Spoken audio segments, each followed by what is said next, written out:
What's up, guys? It's your boy, Cam Reese, Camson Reese, Cam Reese. I said Cam Reese twice. I'm sorry. Cameron Reese, Camson Reese, Cam Reese. Still haven't figured it out yet. I'm sorry. It's fucking 2:09 in the morning. Your boy's in his fields this morning. Or this night. Whatever you want to call it. I want to talk about depression. I know I give off a persona of being happy, but in all reality, that's not the case. I mean, I can be happy. I can be happy at times, but there's just some things that really trigger my depression, I guess you could say. Because, my depression really started whenever I was about 14, maybe 15. It started because I was getting bullied. Didn't think that I was ever gonna amount to anything. Thought that there was no fucking point in me going on with life. And I was talking about committing suicide. And I still have depression, but I have quickly realized that the whole suicide thing, I have way too much to live for to just end it all now.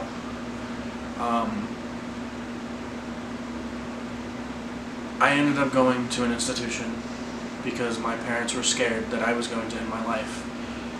And I stayed there for about a week. It was definitely an eye-opening week, because I realized, man, this isn't the path I want to go down. I don't want to end my life anymore.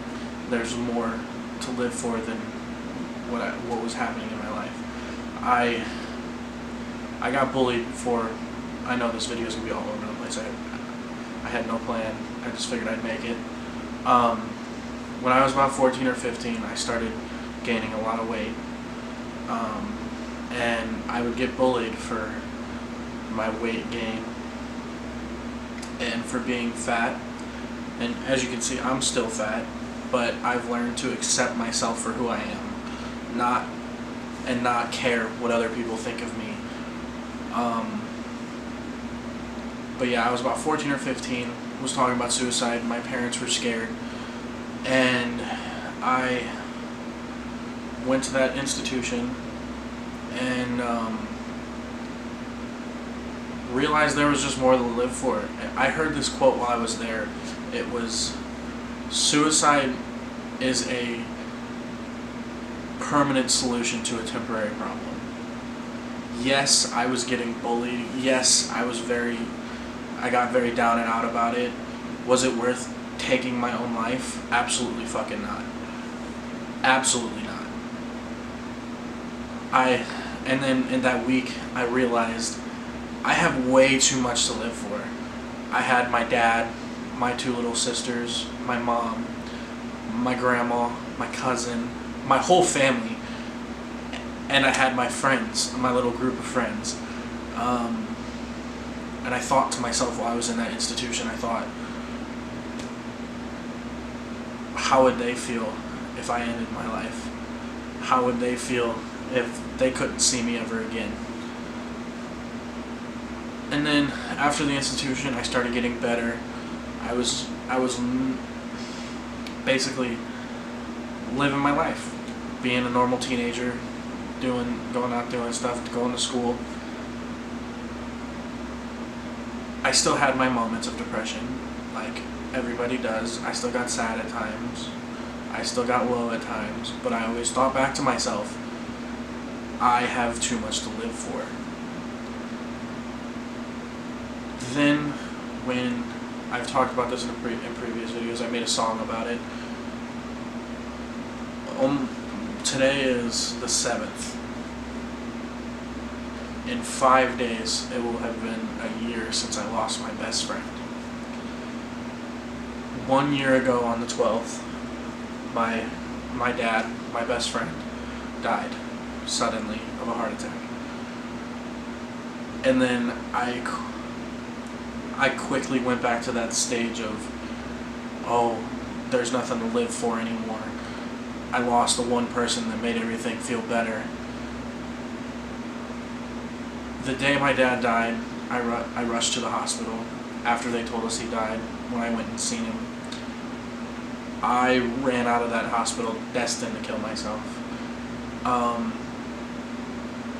But the person that saved my life, and I fucking thank God that he did, was my cousin Quincy.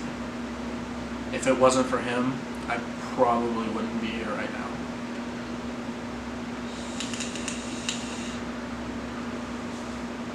But yeah. And I mean, there's a lot of things that have gone into my depression, like heartbreaks, bullying, and my dad dying was a really big one, because my dad was literally my ride or die. He was my fucking Superman. But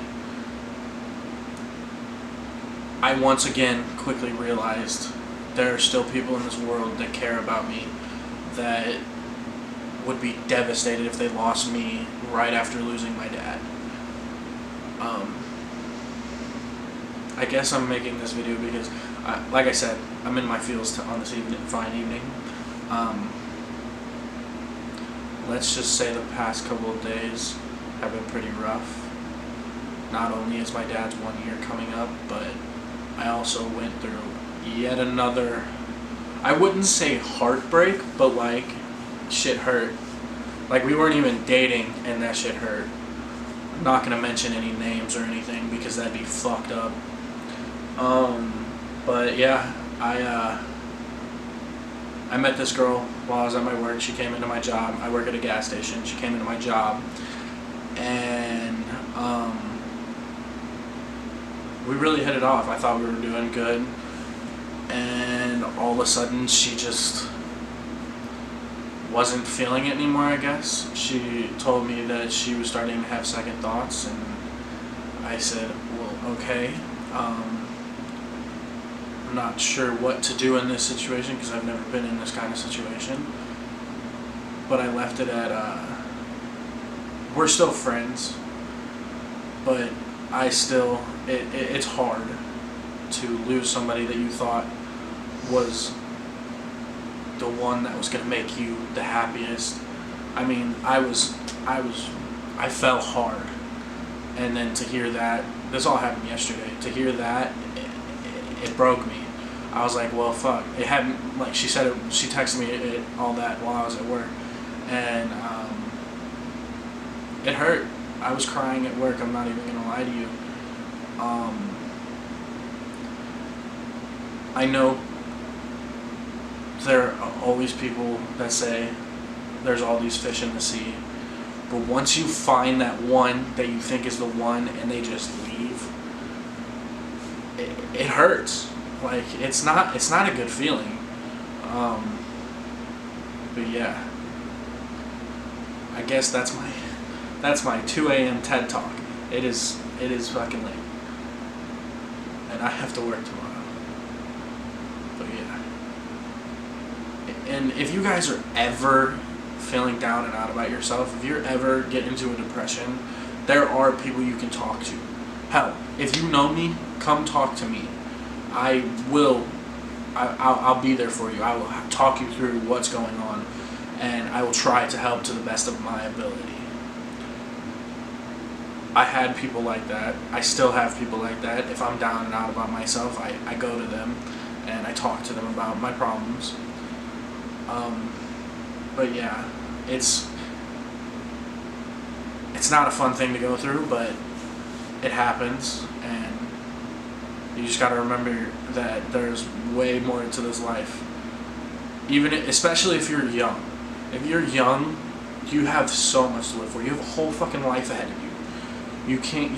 You do not want to end it early. Because, yeah, it may be bad now, but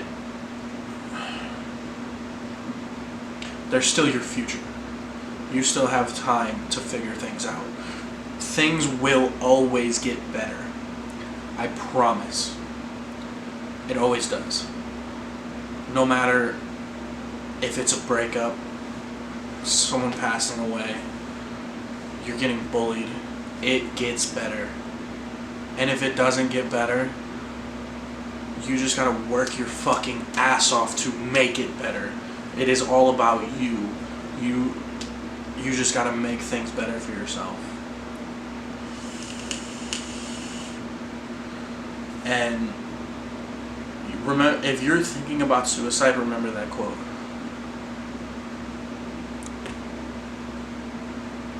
The quote was, shit, I'm drawing a blank. It's 2 o'clock in the morning.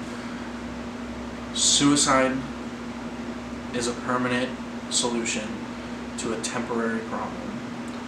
If it's a breakup, there's other fish in the sea. Yes, it's gonna hurt for a minute because this is the person that you thought you could trust with your heart, and they broke it. And then someone passing away, that shit never gets easier. It sucks. It's been almost a year now since my dad's died, and I'm still in disbelief. I can't say that the death thing gets better. You just learn to cope with it. It fucks you up, especially if you were so close to the person, and especially if they died at a young age.